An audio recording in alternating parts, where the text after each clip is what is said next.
smells good.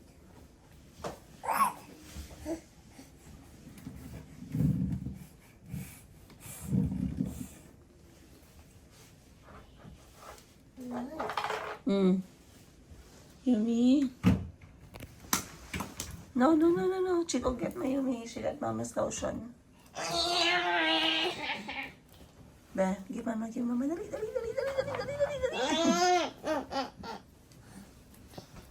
Thank you po.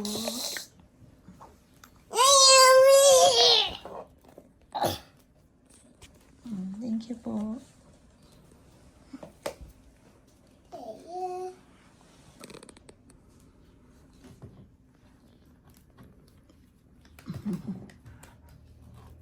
That one is okay. Okay lang yan. Let her be. Lena, dito. Come and play here.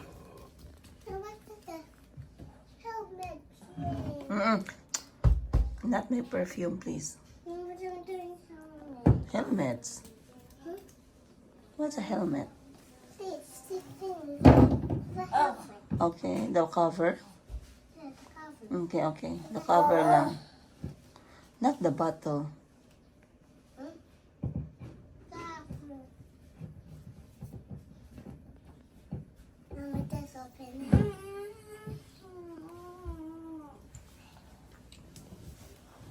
Put the bottle back.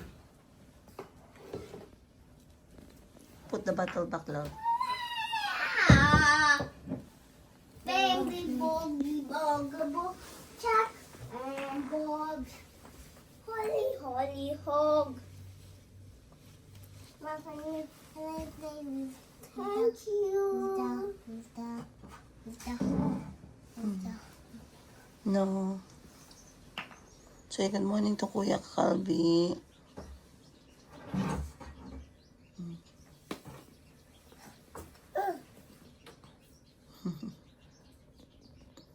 Wag lagi ba? No, I'm not your friend.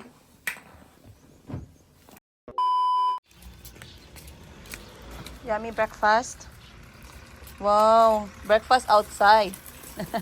Outside of the house. Mayumi pa na. Oh, bigyan mo ng pancake. Ate Buji, ikaw din. So, mabilisan lang talaga guys, 5 minutes. Tapos na yung kanilang pancake. Bumili lang ako ng flour from SM na brand. Mura lang siya. And then nilagyan ko ng gatas at itlog. Isang hulog na lang. And then i-slice ko na lang siya na parang pizza. Oh, si Chico, oh. Wow!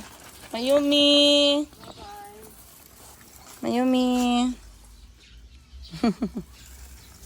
Mga bata. Si auntie nasa loob pa. Maaga pa ngayon. 6:30 pa lang.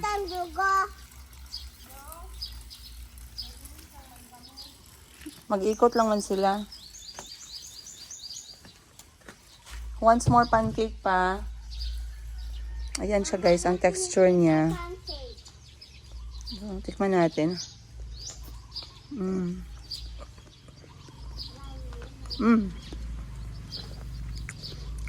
You want more? So, hindi siya masyadong... Ubusin niya daw muna. Hindi siya matamis. Kasi yung kanyang tamis lang sa syrup pa. Meron silang Hershey strawberry syrup. Ayan.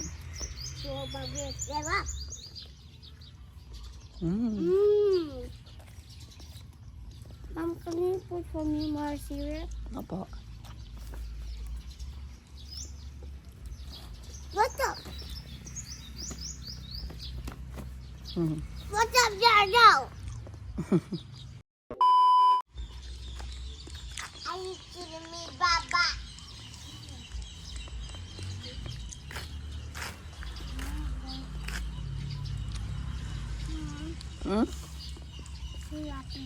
Okay. Chico, ubusin mo yung pancake mo, anak. Grabe, ang bilis tumaas ng mga damo dito, guys. Ayan, no? Mataas na naman sila. Kailangan ng linisan dito na part.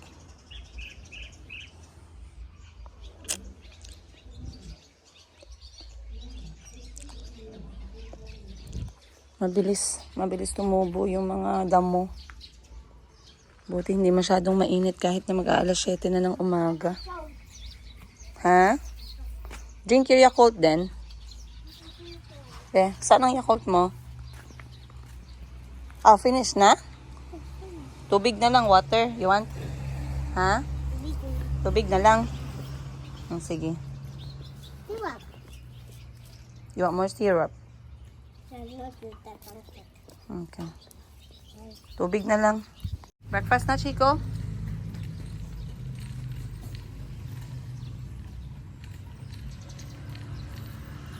You want to eat noodles at egg? Ha? Mom, Oh. tingkael. Tingkael? Chico, hindi yan maganda. Dahil na, itlog na. Tingkael. Not lagi pa. Tingkael. Don't listen. Come na noodles and egg. Let's go. Chico, tingkael ka karon. Tingkael. No need to listen. Tara na. What happened to the video? Tingkael. I'm gonna tell Cahill when he comes here, I will tell him to slap your mouth. I told you not to listen. Cahill also to slap your mouth. Oh, dali na magkain. Me. Mama, a messy room. Okay. All inside your drawer, please. Mom, I should. Good. Next. Dunk. Next.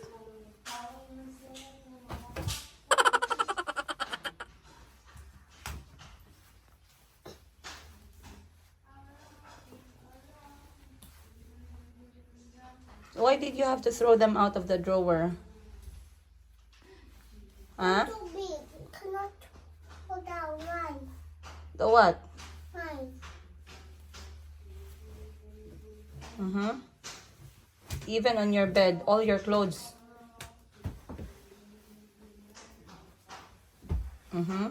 Whose pants is the dinosaur pants? The one on your hand. Ito, kanino to? Me. Ito. Yours? Yeah. Okay. Next, the t-shirt pa. So, Mom. Dinosaur? Yeah. T-shirt pa doon, oh. Dalawang shirt.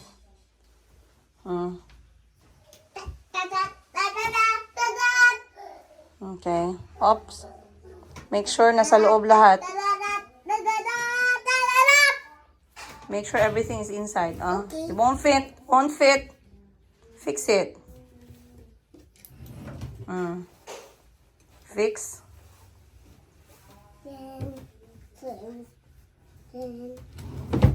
Good. High five. Guy. Too strong. High five again. Hi. Very strong. Now you know how to take care of your clothes. Now you can go and play. Yay! I'm reflecting.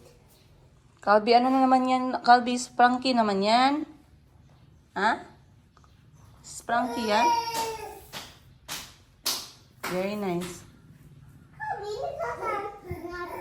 Yellow, orange, the scary Mr. Sun is scary. Mr. Sun is scary. Then the normal. Patayin natin yung ilaw, guys. Kay mahal sa kuryente.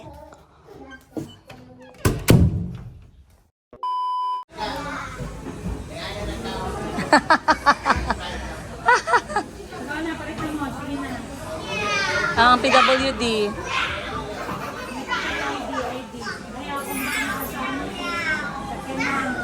Ayan guys, happy Saturday. Maaga pa namin dinala ang mga bata dito. Merong McDonald's malapit sa bahay at meron siyang free play area. So, ganito lang talaga sa kalaki guys. Parang mga ano lang siya, 2x4. Pero sobrang saya na nila. Ayan si Moning.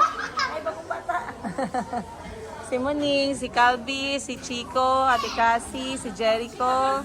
O si Jericho. It's not Jericho.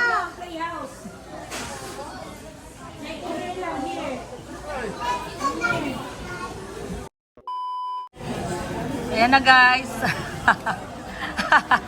After 30 minutes, pagod na pagod ang lahat. Nag-order na lang kami ng 1 kilo na french fries.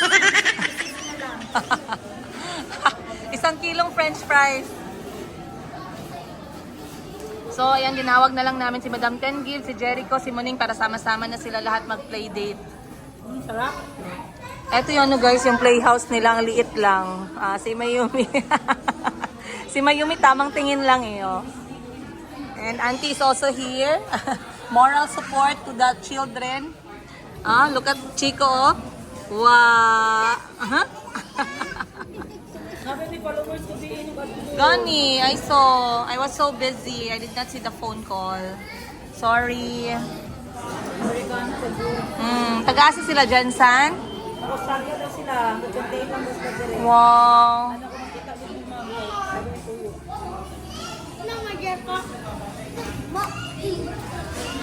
So, ito lang talaga yung hinihingi ng mga anak ko, guys. Nadalhin ko sila dito sa McDonald's Play Place. And then, bilan ko daw sila ng french fries. Mga maliliit na kaligayahan ng mga bata. Ayan, o. Si Chico, masayang masaya. Chico is masaya. Masaya means what, Auntie? Auntie, masaya means? They need to give you a Tagalog test to survive in the Philippines. Means happy. Masaya means happy. Your earrings looks nice. Yeah. That's from Palawan. Yeah, from Mami Ten Gibbs. No? From Madam Bibi. Eh. I will for that. Thank you. Thank you, Madam Bibi. Yes po. Coke float. Ha? Taste pa, no? No. Come on, eat this one fast. Come and sit with Chico. Sit here. You want some more pala? Alright guys. Iniwan muna namin yung mga bata saglit. Kasama ko si Madam Ten Gibbs. Ayan siya. Hi! Kami ay bibili ng regalo. May kasama, guys. Yes. It's been 2 years. 2 years. Bibili kami ng regalo ng mga bata kasi magkakaroon sila ng, it's the time of the year. Yeah. Christmas. Party. Party. At bilang mga stage parent, pag may energy pa, bibili kami ng regalo para kay Muning, kay Kulot-Kulot, at saka kay Chico-Chico. Kasi ang instruction ng teacher is yung parents ang magbibigay. Do you like that one? Yung parents ang magbibigay or gusto mo exchange gift? I like it. Hi!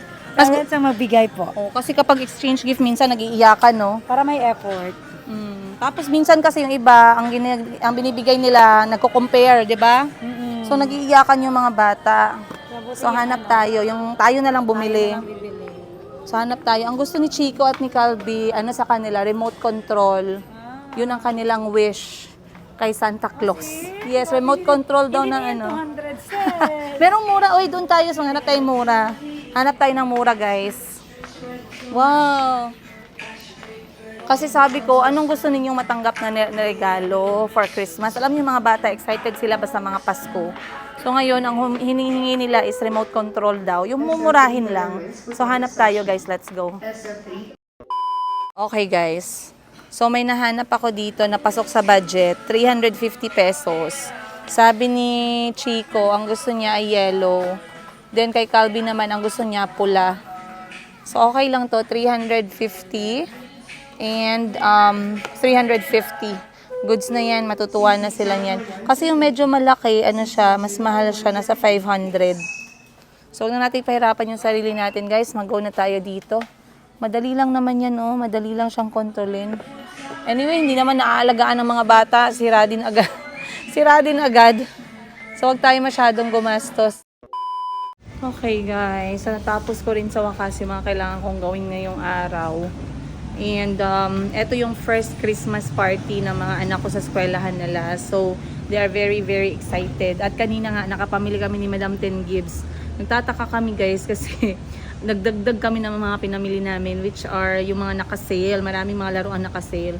So, konti na lang pala talaga. Maliit na lang pala talaga yung halagang 2,000 ngayon. Yung realization talagang sumisipa kapag namimili. Kasi sabi ko, ang dami namin pinamili. Pero mga laruan na on sale, 70%, 50%, para lang laruan ng mga bata eh. Kahit anong presyo naman, mabilis minsan masira.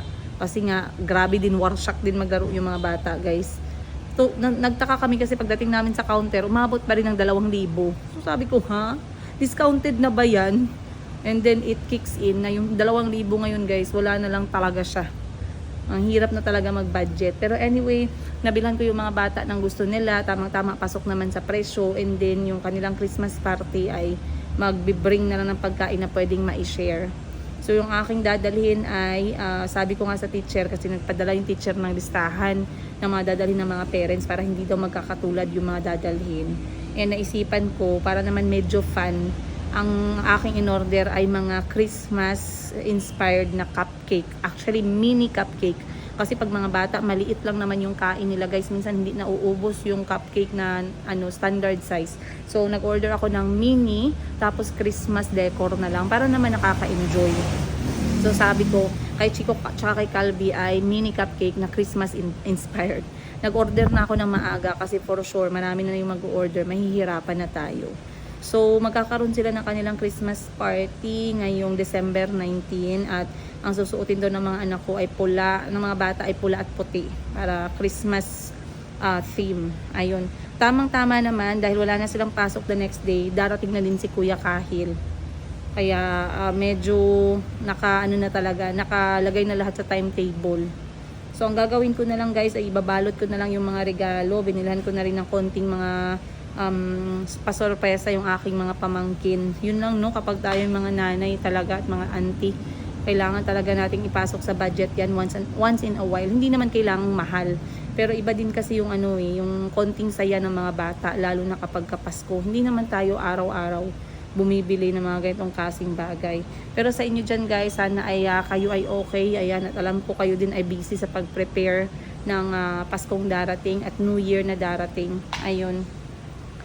And meron ako mga goal ngayong few months na hindi ko nagawa at hindi ko na isakatuparan pa. Isa dun ay yung nakita ninyo siguro kung fina-follow nyo yung aking dala sa Africa. Baka napansin nyo din na pinost ko na binibenta ko yung aking sasakyan. Ayan.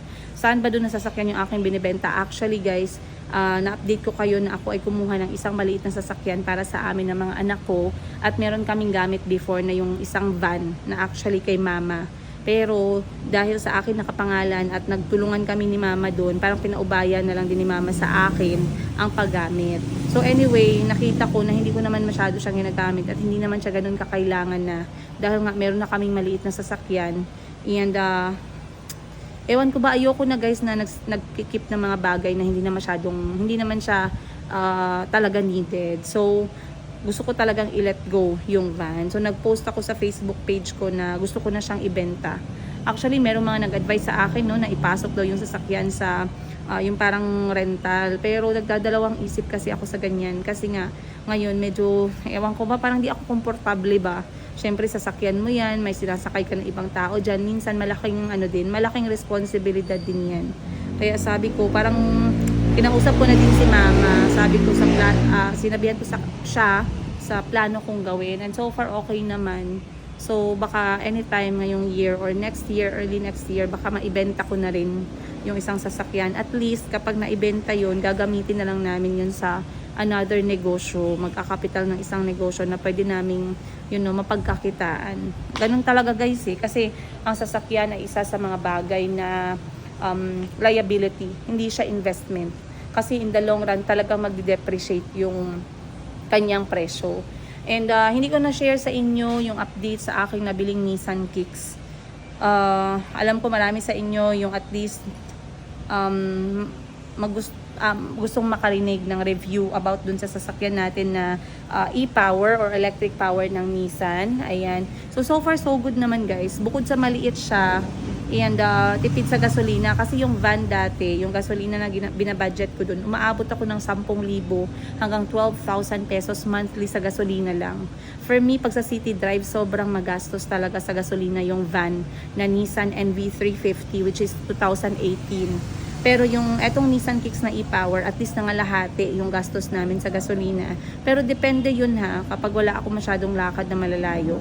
Eh ngayon, alam nyo naman yung mga kapatid ko, malalayo yung kanilang mga bahay at minsan talaga nagpapasyalan kami sa isa't isa. So nakakagastos talaga ng gasolina. Pero at least, efficient pa din siya. At syempre, kapag kabago yung sasakyan, mas wala ka masyadong worry sa maintenance, wala ka masyadong worry sa engine. Ayun, komportable ka knowing na bago yung sinasakyan mo.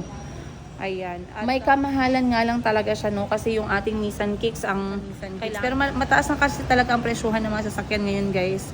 Mga sasakyan ngayon nasa sobra 1 milyon na yung mga brand new na sasakyan ngayon. Ganon talaga ang presyuhan. Kailangan na nating tanggapin yan. And kapag nagkaroon ng malaking chance or opportunity para ma-let go ko yung van, well, much better. Ayun, medyo maulan na guys. Ngayon nga ay Saturday. Buti na lang at nagkaroon ng family day kaninang umaga para at least pwede na lang magpahinga yung mga bata bukas. At ako naman ay makapagpahinga din. Dapat ngayon ako'y pupunta sa gym pero hindi ko alam, parang tinatamad po ako. Parang gusto ko muna magpahinga. Pero anyway guys, we'll see what's going to happen today. Ayan, samahan niyo ulit kami mamaya.